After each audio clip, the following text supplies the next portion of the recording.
આજે અમે આવ્યા છીએ જોજરીનેસ એટલે કે જોજરીની જોગમાયા।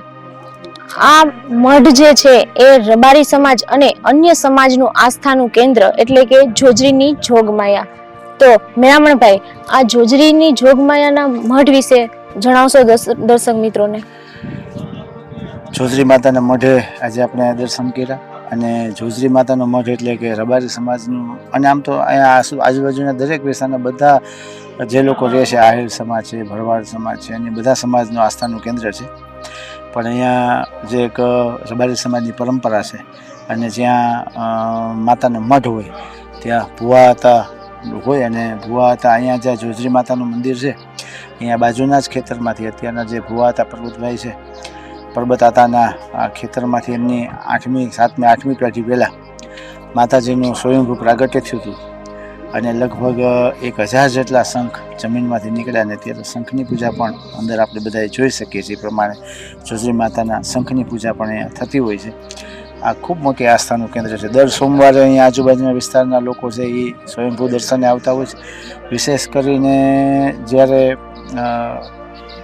જેઠ મહિનાની 11 છે, જેને આપણે ભીમ 11 કહીએ છીએ, એ ભીમ 11ના દિવસે બહુ વિશેષ મેળાનું અહીં આયોજન હોય છે। અને ભીમ 11ના દિવસે પણ અહીંયાની વર્ષો પહેલાંની પરંપરા મુજબ માતાજી પાસે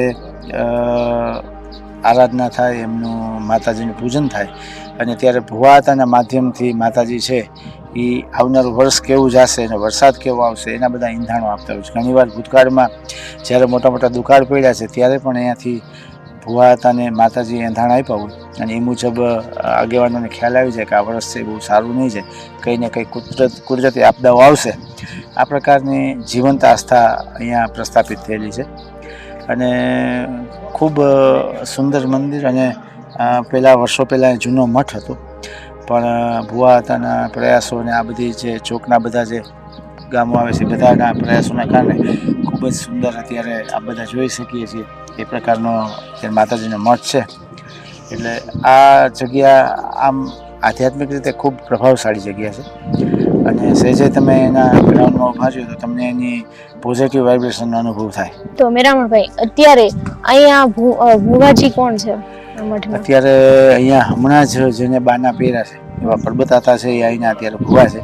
હમણાં 15 દિવસ પહેલાં જ અહીંયા પરબતાતાના પિતાશ્રી અને ભુવા હતા, સુદા હતા, અત્યાર સુધી હતા, અને સુદા હતાના સમયગાળાની અંદર આ ભવ્ય મઠની સ્થાપના પણ થઈ। સુદા હતા એ ખૂબ પવિત્ર અને આ આજુબાજુના વિસ્તારોના બધા માટે ખૂબ આસ્થાનું શ્રદ્ધાનું કેન્દ્ર હતા, અને હવે એમના ગયા પછી એમની જગ્યાએ એમના દીકરા પરબતાતા છે એ ભુવા તરીકે આવ્યા છે। ધન્યવાદ।